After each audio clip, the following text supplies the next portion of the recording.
एक बात कही अच्छी, महाराज आप नरक में नहीं जाओ। युधिष्ठिर से कहा नरक में नहीं जाओ। बोले क्यों? जिस घर में एक कृष्ण भक्त पैदा हो जाए उस घर की न जाने कितनी पीढ़ियां तर जाती।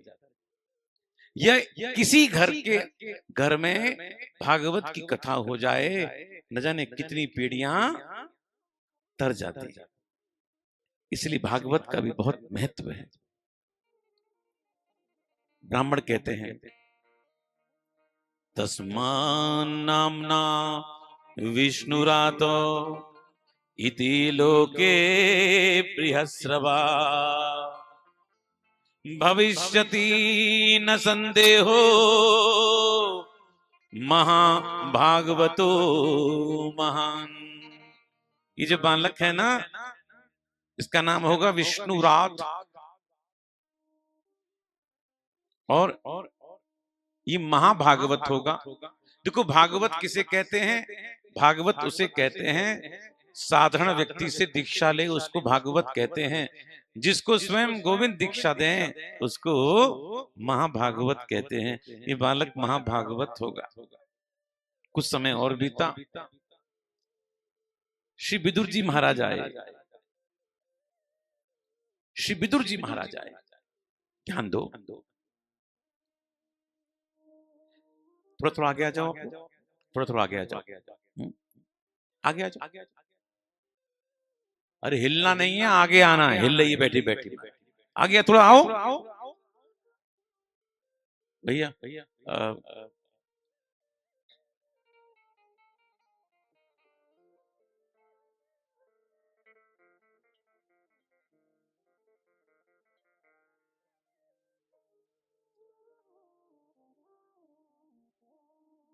भैया कुछ गद्दे हो ना, गैलरी में भिजवा दो।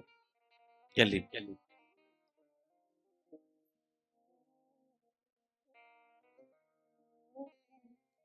ध्यान दे। एक बार राधे राधे बोलो, जोर से बोलो।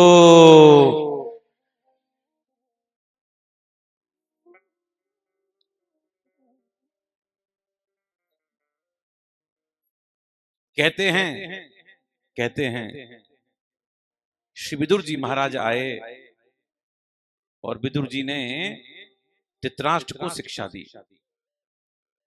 जानते हो धृतराष्ट्र किसे कहते हैं? ध्यान देना।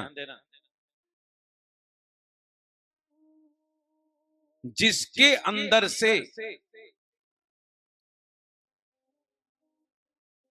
ध्यान दो, धृतराष्ट्र की व्याख्या, जिसके अंदर से राष्ट्र का मोह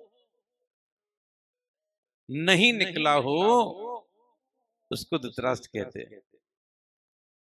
बात समझ में आई? अच्छा अब समझ जाओगे।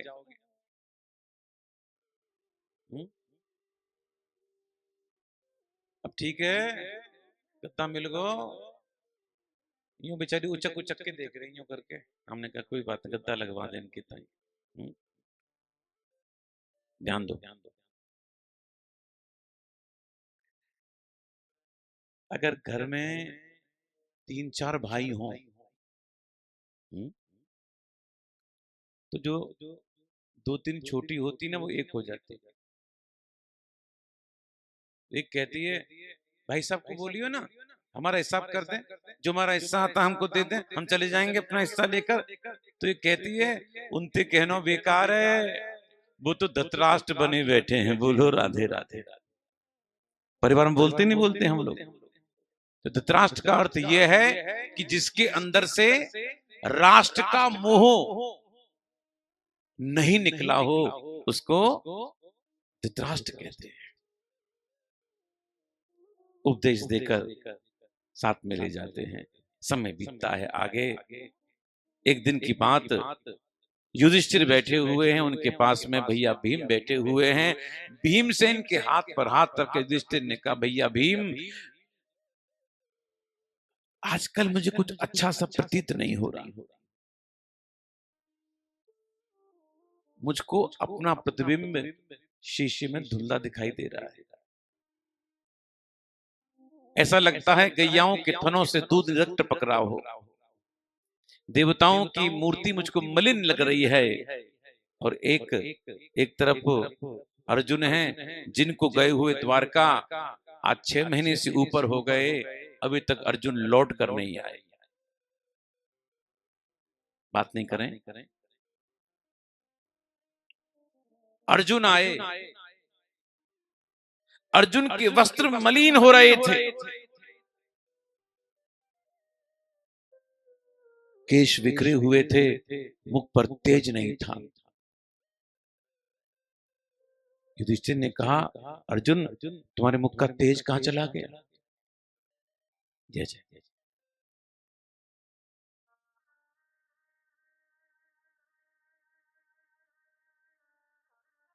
देखो तेज चला जाता है, तुम अपने गुरुजनों का अपमान कर दो, तेज चला जाएगा। तुम किसी गाय की हत्या कर दो, तेज चला जाएगा। तुम किसी ब्राह्मण की हत्या कर दो, तेज चला जाएगा। तुम अपने माता पिता का तिरस्कार कर दो, तेज चला जाएगा। तुम किसी ब्राह्मण की वृत्ति का हरण कर लो, तेज चला जाएगा। अरे अर्जुन तुम्हारे मुख का तेज कहां चला गया? अर्जुन कहते हैं, दादा हम लुट गए। लुट गए? किसने लूट लिया? दादा भाई बनकर आए थे और लूट के ले गए। आज उनका नाम हरि सार्थक हो गया। अर्जुन कहते हैं, वंचितो हम महाराजो हरिणा बंधुरूपिणा ये न मे प्रहतम तेजो देव विस्मापनम महत। आज उनका नाम हरि सार्थक हो गया। हमारे प्रभु हमको छोड़कर अपने धाम चले गए और उनके जाते ही मेरा तेज चला गया। अर्जुन फिर कहते हैं, यस्य क्षण वियोगेन लोको यप्रियो दर्शनो उक्तिनो रहितो येषो मृतको प्रोच्यते यथा। कहा यस्य क्षण वियोगेन, जिनके वियोग में सारा संसार मुझको अप्रिय लगता है, काटने के लिए दौड़ता है, आज वो कृष्ण हमको छोड़कर चले गए, छोड़कर चले गए। दादा युद्ध में उन्होंने मेरे घोड़े को पानी तक पिलाया, मेरे सारथी बने, वो मुझको अर्जुन सखा कुरुनंदन कहकर बुलाते थे। दादा अब ये शब्द मुझे कान में फिर सुनाई नहीं देंगे, नहीं।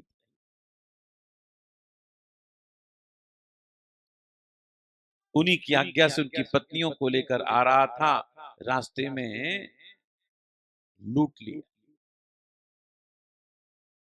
और हम लूट गए।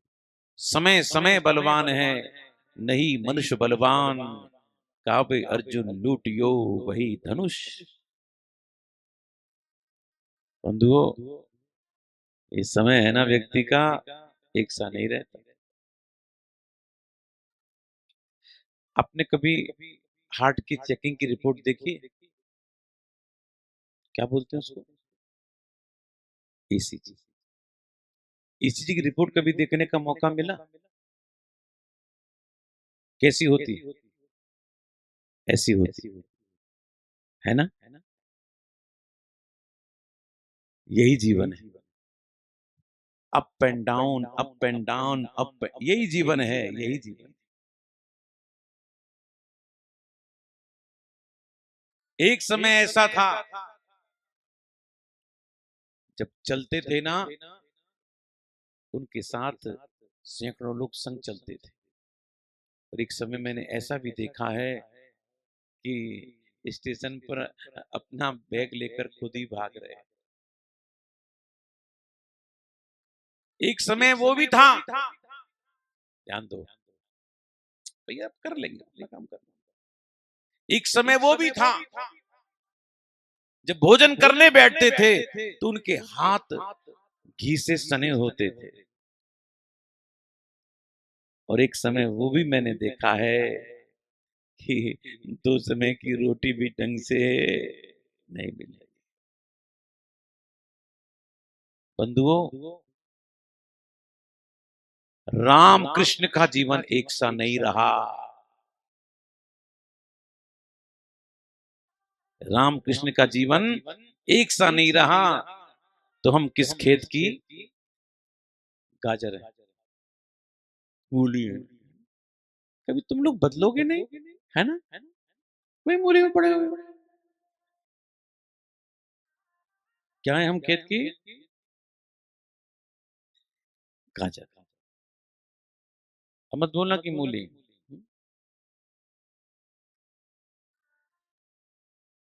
कुंती जी ने सुना कि प्रभु नहीं रहे, कृष्ण कृष्ण कहकर प्राणों के लिए त्याग कर दिया। अब जानती हूँ युधिष्ठिर ने क्या किया। युधिष्ठिर ने सोचा कि अब समय अच्छे आने वाला नहीं है, क्योंकि भगवान द्वापर के अंत में आए थे और द्वापर समाप्त हो गया, कलयुग प्रारंभ हो गया। इसलिए परीक्षित गद्दी पर बिठाया, स्वयं अपने भाइयों और पत्नी के साथ चल जाते हैं। अब देखो क्या हुआ। आप लोगों ने महाभारत देखी है? कौन सी, नई की पुरानी? पुरानी। लॉकडाउन में देखी होगी।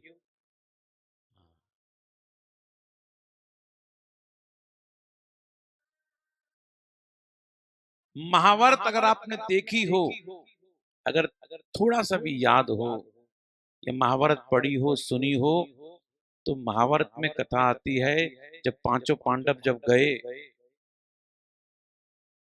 तो उनके साथ में द्रौपदी भी गई। ये कथा महाभारत की कथा है। लेकिन कथा भागवत की क्या है ये भी सुन। द्रौपदी चो तदज्ञायो पतीनाम अनपेक्षताम। जब पांचों चल दिए द्रौपदी को छोड़कर, द्रौपदी आवाज दे रही है, पांचों ने मुड़ के नहीं देखा। द्रौपदी कहती है, अरे बड़े मतलबी हो तुम, मतलब था तो मुझको संग संग लिए लिए फिरते थे, आज मतलब समाप्त हो गया तो मुझे छोड़कर जा रहे हो। अरे मैं भी तुम्हारे साथ में बंधन में बंधी हुई थी, मेरा बंधन भी समाप्त हो गया है। हे गोविंद, मैं तुम्हारे पास में आना चाहती हूँ। भगवान ने कहा, जा द्रौपदी, मैं तेरा इंतजार कर रहा हूँ। और द्रौपदी भगवान में समा गई।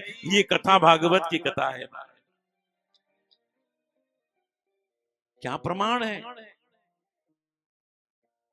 द्रौपदी चो तदज्ञायो पतीनाम अनपेक्षताम वासुदेवो भगवती एकांतमतिरावतमो। इसको ऐसे समझो, पति स्वेटर पहनकर टोपा लगाकर बाहर जाने को है और पत्नी कहती है, जी हम भी संग चलेंगे, मार्केट हमें भी काम है, मैं चप्पल पहन के आती हूँ। और पति ने सुन लिया और वो, मैं आ रही हूं, और सुन के भी वो आगे बढ़ गया। इसका मतलब क्या है? साथ में, यही तो मतलब है। तो द्रौपदी आवाज दे रही है पांचों को, पति नाम अनपेक्षताम।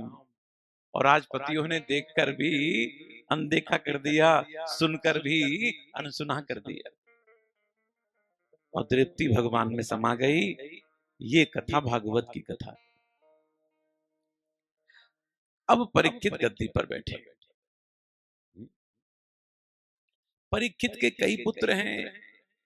सबसे बड़े का नाम जन्मेजय, परीक्षित ने गंगा के तट पर कई अश्वमेध किए। परीक्षित जहां जहां जाते लोग चर्चा करते, देखो देखो देखो ये वही परीक्षित है जिसके पितामह अर्जुन के रथ को श्री कृष्ण चलाते थे। अच्छा, हाँ, श्री कृष्ण से इनका क्या संबंध है, ऐसी चर्चा करते थे। ये सुनकर परीक्षित प्रसन्न हो जाते थे। एक दिन परीक्षित ने क्या देखा, एक काला भुजंग व्यक्ति गाय को मार रहा है और बैल को मार रहा है। ये काला भुजंग व्यक्ति और कोई नहीं, ये कली था जो धर्म स्वरूप बैल को पृथ्वी पर गाय को मार रहा है।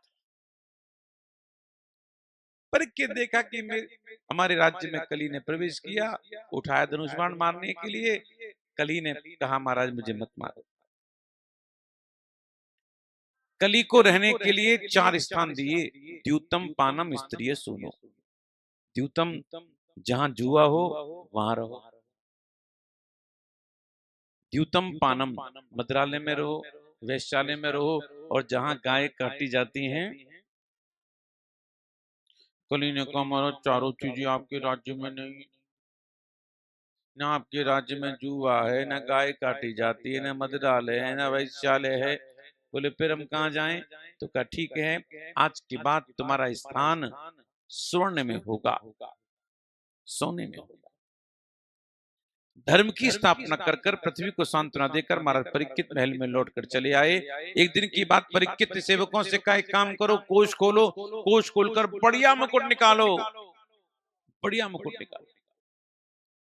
और सेवकों ने बढ़िया मुकुट निकाला, और संजोग की बात देखना वो मुकुट सोने का था, और जैसे मुकुट पहना माथे पर कली आकर बैठ गया। अब प्रश्न उठता है, क्या इससे पहले क्या परीक्षित मुकुट पहनते नहीं थे? क्या पहनते थे? तो क्या वो सोने का नहीं था? हो सकता है लकड़ी का हो, पीतल का हो, स्टील का हो। या माताओं को पता है 2% में 4 चूड़ियां बन जाती हैं। बोलो राधे राधे। अरे बाबा, वो सोने का ही मुकुट था। लेकिन जो मुकुट परीक्षित ने पहना था, जो जो मुकुट परीक्षित पहनते थे, उस मुकुट पर गोविंद की कृपा थी, उनको परंपरा से मिला था, उसमें कली का प्रवेश नहीं था। लेकिन जो परीक्षित ने मुकुट आज पहना, वो पांडवों ने पापी जरासंध से जीता था। पापी जरासंध का मुकुट था, और पापी के मुकुट में तो कली का होना।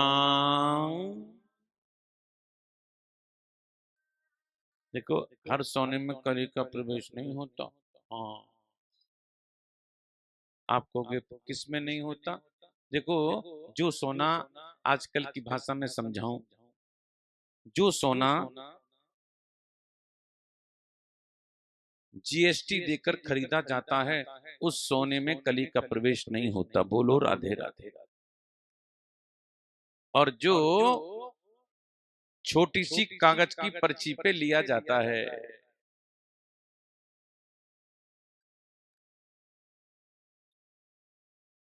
उसमें कली का प्रवेश होता है। मैं जयपुर में कथा कह रहा, एक मैया ने सुन ली कि सोने में कली का प्रवेश होता है। अंतिम दिन आई, कहती गुरुजी थारी बात साची निकली, कली को प्रवेशित हो। मैंने की प्रतिज्ञा कियो? बोले मैं तो की किया हो, सारो सोनो में तो बेच दियो, चांदी ले ली। बोलो राधे राधे। और 2 दिन में ही चांदी के रेट बढ़ गए। तारी बात सांची निकली महाराज। मैंने कहा बहुत समझ में आया तेरे। परीक्षित गए हैं जंगल में, जंगल में गए हैं, शिकार तो को मिला नहीं, हारे थके भटक गए, बहुत जोर की प्यास लगी, पानी पीने के लिए आश्रम में गए। संयोग की बात देखना, वो आश्रम एक ऋषि का आश्रम था, जिनका नाम शमीक ऋषि था। ऋषि समाधि में थे, कुछ नहीं बोले, कुछ नहीं बोले। माथे पे कली बैठा था, भूल गए क्या करने जा रहे हैं।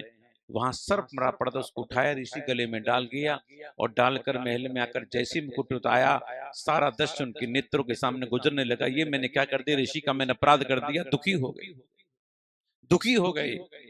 पास में ही शमीक ऋषि के पुत्र जिनका नाम था सिंह ऋषि स्नान कर रहे थे। किसी ने कहा, बोले भैया आपके पिता के ऊपर किसी ने सर्प डाल दिया जिससे आपके पिता की मृत्यु हो गई है। ब्राह्मण बालक ऋषि को मारते भूल गए कि क्या करने जा रहे हैं। हाथ में जल लेकर श्राप दे दिया, जिसने मेरे पिता के ऊपर सर्प डाला आज से ठीक 7वें दिन तक्षक दंशन से उसकी मृत्यु हो जाए। बाघ वज्र विसर्ज हो श्राप देकर अपने पिता के सामने बैठकर रोने लगे। अपने बेटे को रोता हुआ देखकर ना आंखें खोल दी, बेटा क्यों रो रहे हो? जब नहीं बोला, ध्यान में सब कुछ देख लिया। बेटा तुमको पता है तुमने किसको श्राप दिया? नहीं पता पिताजी। तुमने श्राप दिया है परीक्षित को। परीक्षित राजा हैं, राजा भगवान होते हैं, तुमने भगवान को श्राप दिया है। एक श्राप तुमने परीक्षित को दिया है और आज एक श्राप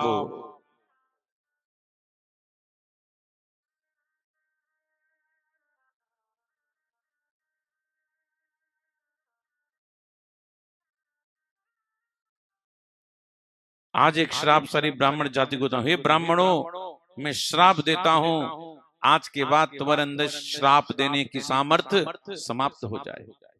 वो जानते हैं आगे समय कितना खराब आने वाला है। कोई भी ब्राह्मण किसी के लोभ में अगर किसी को भी श्राप दे सकता है।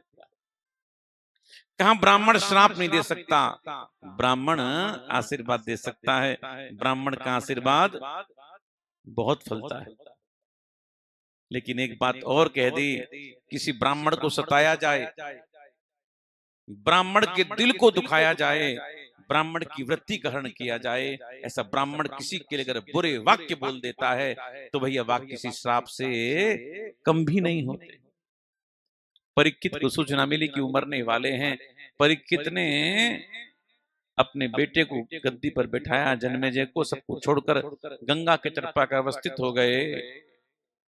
आज हल्ला मच गया, परीक्षित को श्राप लगा है, परीक्षित को श्राप लगा है। बड़े बड़े महात्मा लोग आ गए, अत्रि आ गए, वशिष्ठ आ गए, चमन आ गए, अविरुद्र आ गए, मुकुंड आ गए, मार्कंडे आ गए, देवर्षि ब्रह्मर्षि राजर्षि आ गए, व्यास आ गए, पराशर आ गए। इतने सारे महात्माओं को परीक्षित ने देखा। परीक्षित रोने लगे, रोते रोते कहते हैं, अहो वयम धन्य तमा निपाणा महत्तमानीय ग्रहणीयशीलाः राज्ञां कुलम ब्राह्मण पाद शौचात् दूरात् विशिष्टम व्रतगृह्य कर्म। परीक्षित कहते हैं, समस्त राजाओं में अपने को मैं श्रेष्ठ मानता हूं। इतने सारे महात्मा किसी के राजा को दर्शन देने नहीं आए। महाराज मैं मरने वाला हूं, मुझे क्या करना चाहिए? किसी ने कुछ कहा, किसी ने कुछ कहा, किसी ने कहा परीक्षित एक काम करो, दुर्गा जी के पाठ बैठा तो मुक्ति मिल जाएगी, अवश्य मिल जाएगी। उसमें लगते हैं दिन 9, लेकिन दिन तुम्हारे पास में 7 हैं। किसी ने कुछ कहा, जब किसी को उपाय नहीं सूझा, सबने सामने से क्या देखा, तत्राभवद भगवान व्यास पुत्रो यदृच्छया मठपानो नपेक्षो अलक्षलिंगो निजलावतुष्टो मृतश्च बालै अवधूत वेशो। और आज वृक्ष शिरोमणि सुखदेव जी महाराज पधारे और सुखदेव जी को जैसे ही देखा जय जयकार करने लगे, सुखदेव तुम्हारी जय हो।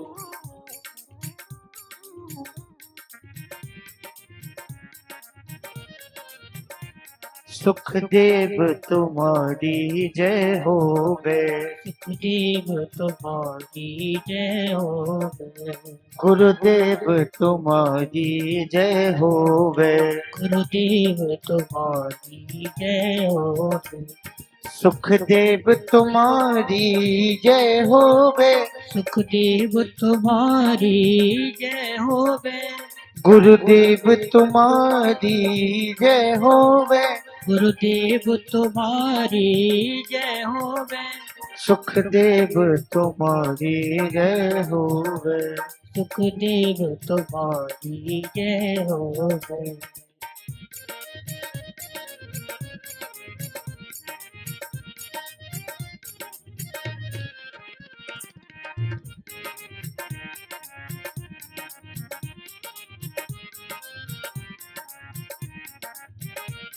सुखदेव तुम्हारी जय होवे, सुखदेव तुम्हारी जय होवे, गुरुदेव तुम्हारी जय होवे, गुरुदेव तुम्हारी जय होवे, सुखदेव तुम्हारी जय होवे, सुखदेव तुम्हारी जय होवे, गुरुदेव तुम्हारी जय होवे, गुरुदेव तुम्हारी जय होवे।